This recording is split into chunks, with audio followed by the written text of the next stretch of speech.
Alright, this is the second part of the 1837 Massey Ferguson baler. This is going to be the service on it. I said in the last video this was chain driven. I forgot. It's one thing I love about this baler. It's belt driven. The drive of it is belt driven on the pickup mouth. And the reason why I like this is because if you hang the pickup mouth on anything, it'll just slip. And the belt's a whole lot cheaper than parts. So I've only ever had to replace this once. The belt I took off of it was the original. So and it seemed like it wasn't that expensive. This cog, when we bought it, had some damage done to it, and I had to, or not cog, I'm in a brain fart, y'all know what the hell I mean. It had to be replaced because it had some damage done to it, and it was allowing the belt to walk, and I had to swap it out, and that was one reason why the belt went bad. This is chain driven from off of auger. The shaft that drives the auger, there's a chain that runs from it to the pickup mouth to drive it. This is one of the bearings I was talking about on that auger. There's another one on the inside, but I can't see it or get to it with all that on there. But I don't think there's an issue with them because all I have to do is loosen these bolts up and pick it up, and it fixes it. And I have to do it about every 2,000 bales, but 2,000 or 3,000 bales, which isn't that bad. I just loosen these outer ones and pull up on it with a pry bar and tighten them back up, and I don't even have to take the cover off to do it. I can do it from the outside. So it's not that bad. I don't think there's a bearing issue because this is already, when I do it, I slide it all the way over as much as it can. For some reason it just keeps working loose. I'm probably gonna have to put some some Loctite or something on those bolts so that way they'll quit loosening up. But that's it for it. I wish it had the hydraulic pickup mouth because I'm lazy. but looks like I have got a tooth bent. I may have to replace that. There's a couple actually across there. Dad must have hit something with it. Anyway, I'm gonna have to replace a couple of those. With these bars across here, if you'll notice, that one has a little bit of a warp in it. It's been like this since we bought it. I don't know why it's there, but it's there. And these, when you buy one of these, make sure that's straight. It hasn't been an issue with me, but it could be an issue. When I first got this baler home, it didn't want to tie. So I wound up and had to get out there in the field and take the manual with me. Let me show y'all. The other day I was talking about these tolerances. Well, looky there. This one has it too. Imagine that. Let's see. Number 1. Twine fingers, I think. Number one, twine finger position. Yep. And those little moon things are called twine fingers. So yeah, I have to check the distance between those and the knotter arms. So we'll get started with that. So I've got a dilemma. Remember I was saying that bar's bent? Well, there's something on this baler that's been bothering me ever since we bought it. And I have a dilemma. These fingers are supposed to have a certain tolerance, as I showed y'all on that book when this comes up. That's how it's supposed to sit all the times, right there. Just like that. With that tip right on the end of that bracket. Well, it doesn't. It sits all the way back here, which isn't right. The other dilemma I have is when those forks first start to come through, it's supposed to, if I get it up there, be like right in here. helt, and there's supposed to be a slight gap between it and the fork. Well, it doesn't do that. The fork knots get all the way up, or the arm gets all the way nearly up into the knotter, or actually through the knotter, before the finger ever even gets to where it's supposed to be. I have noticed when you really start shooting hay through this thing really heavy, when my dad's baling, it will miss sometimes. And I'm wondering if that's not why. And it says in the book all knotting problems are going to be in those fingers just about. And you can see that bend in that rod. I'm tempted to take that rod out, straighten it. These rods that are adjustments for those are also straightened. They're supposed to have more of a bend in them. Let me show y'all in this book. So y'all can see that's how much bend they're supposed to be, and that's the way it's supposed to look. This is whenever it's just stationary and it's in between cycles. Now when it's cycling and it starts, as you can see, when this starts to barely poke through, it's supposed to have that much clearance between the two of them. And you can see how much bend is in this rod, along with over here. Now we're going to walk back over here. We're going to look. As y'all can see, there's not near as much bend in those as there is that. Now, 75% of me tells myself that this isn't right. This needs to be fixed right here and now. The other 25% of me is telling myself is this baler is tying fine, so why do I want to mess with it? Or the 25% of me.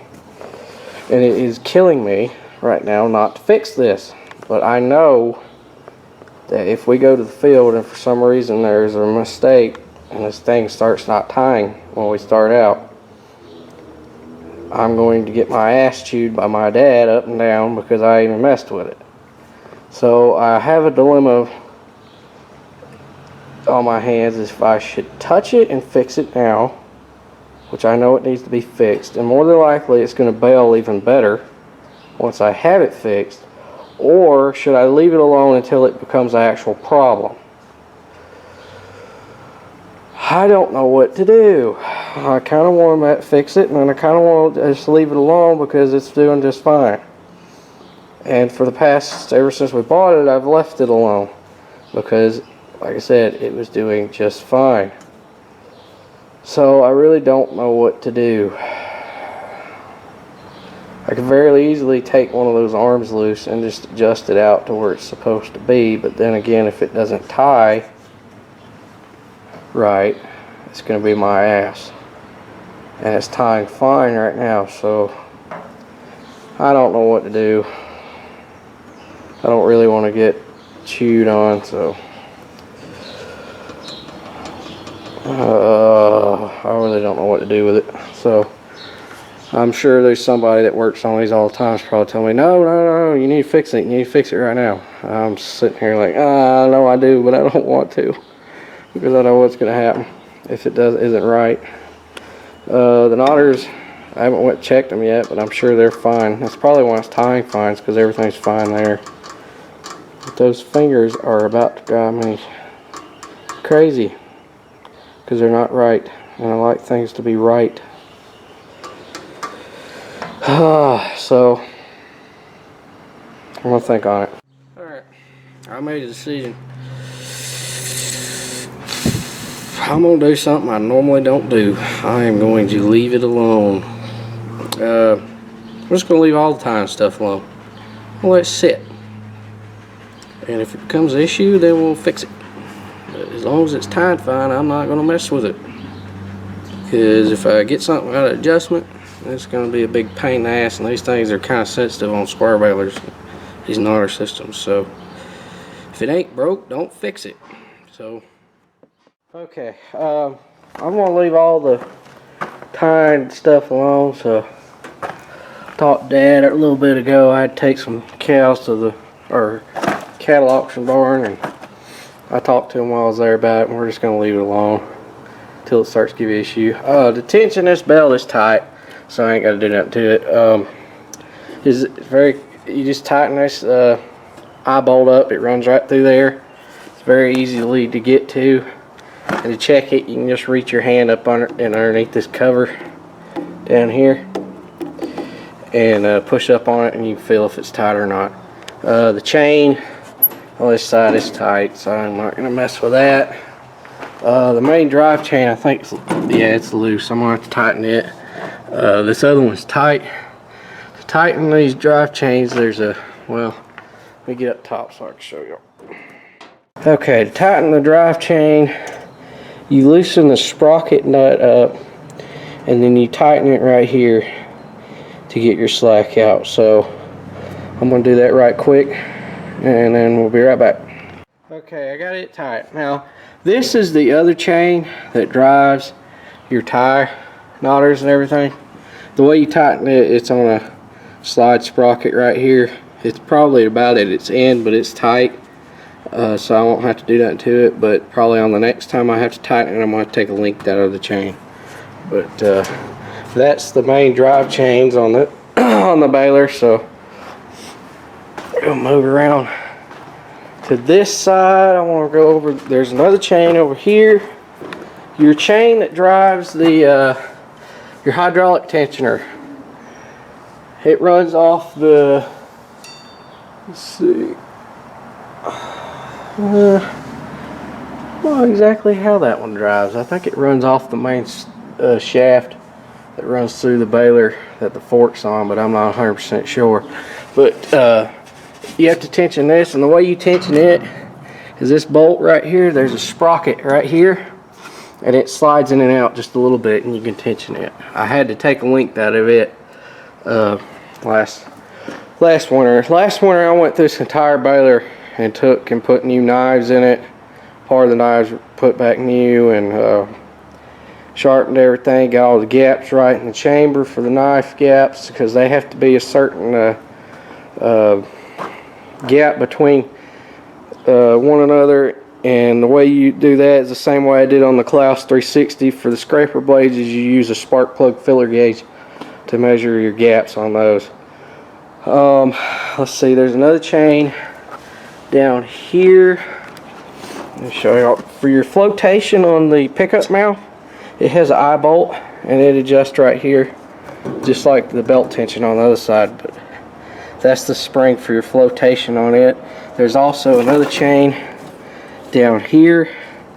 It's tight. It has a sprocket that's on a slide like the knotter chain. So, but it's tight, and I ain't got to fool with it. That's about it as far as anything that's you really need to check on adjustments, other than the knotter stuff. And if you got one of these balers, if you don't have a manual, you need to get one, so that way you can check all that, because it's very detailed on all the gaps and stuff you need to check for your knotters. They have there's several different little pieces on it that it wants you to check the diameters of.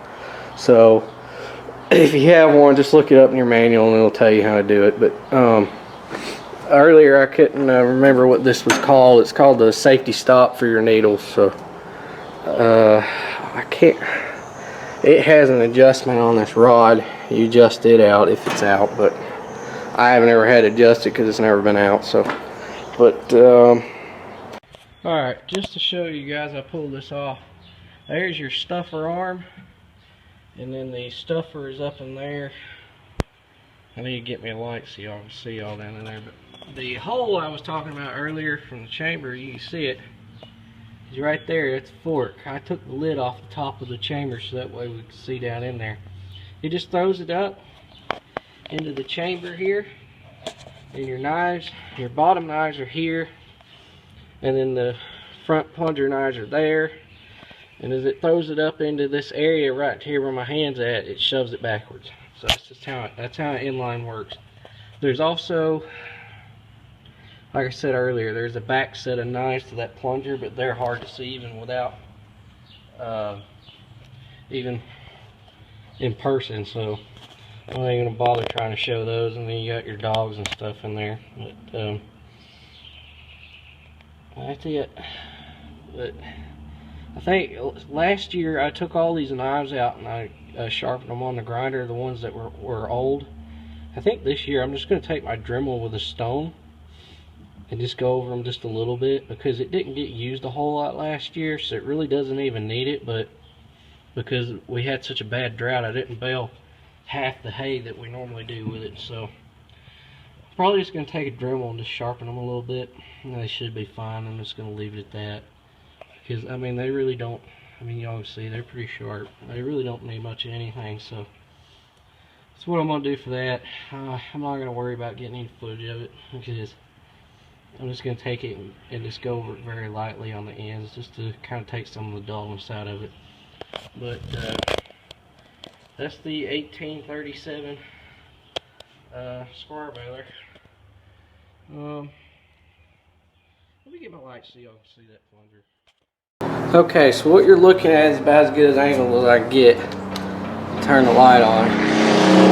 The shiny pieces down here is your throat where the fork's at. So I'm going to show y'all how this plunger works. Hopefully y'all can see it. See, just shove it forward. Let's see if we can't do a full cycle. There we go.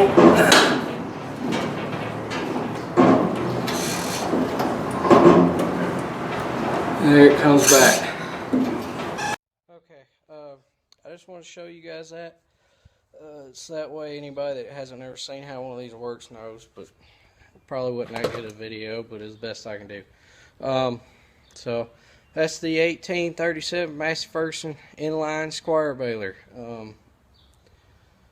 They're pretty simple. There's not much to them. I mean, not no more than there is any other square baler. They're actually more simple than regular square balers, so, or side delivery square baler. But I hope this helped y'all. My other camera died on me, so I'm using my iPhone. I don't know if I've ever showed y'all what I used to film with, but being it's dead, and I can show you. I film all my videos with this. It's a Canon Xvia HFR 600.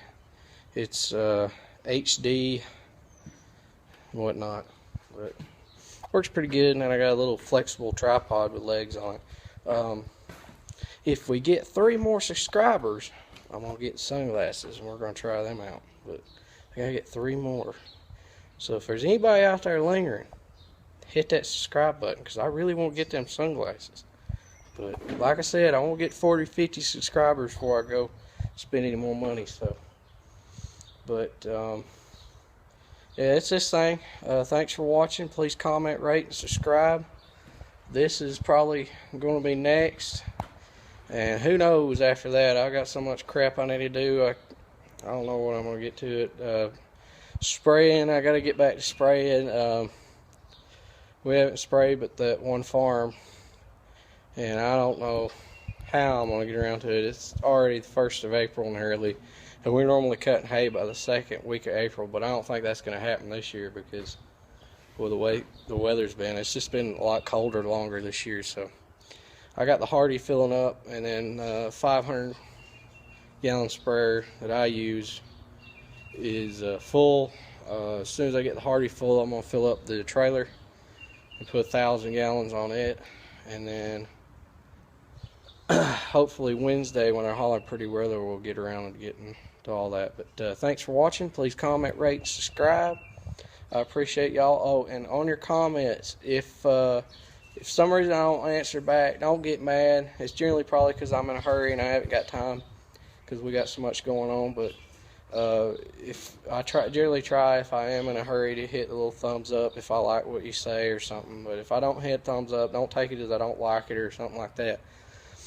It's just generally I look at it or glance at it and I have to put my phone down, because I gotta get back to whatever I was doing real quick, because I haven't got much time. But if the ones I do get to answer, I try to answer as many as I can.